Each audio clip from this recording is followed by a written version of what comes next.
South Koreans apparently spend big when they go on vacation abroad. Data show they're among the top 10 spenders compared to other nationalities. But that money may soon be flowing into vacation spots here at home, as many South Koreans decide not to go to Japan. Soo-young has more. South Korean travelers are the world's 6th biggest spenders when they travel abroad, with many opting to vacation outside Korea. But they may soon be opening their wallets at local attractions.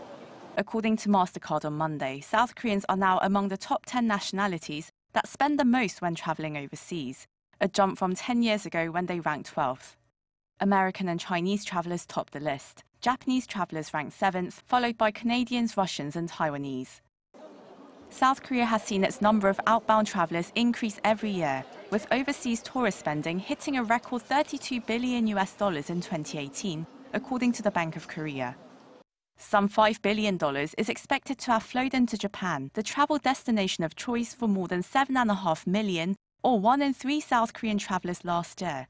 They were the second largest group of visitors to Japan by nationality after the Chinese. However, with growing bilateral trade tensions sparked by the Abe administration's export restrictions on South Korea, more and more South Koreans have been cancelling trips to Japan.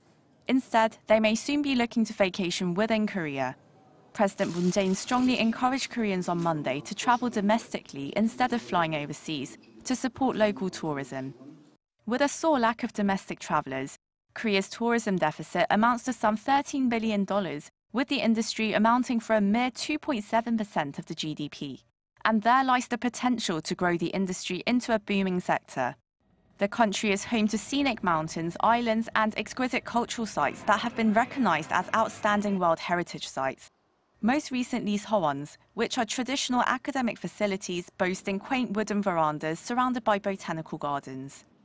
Nearly 30 million Koreans, more than half the population, traveled abroad last year. Soo-young, Arirang News.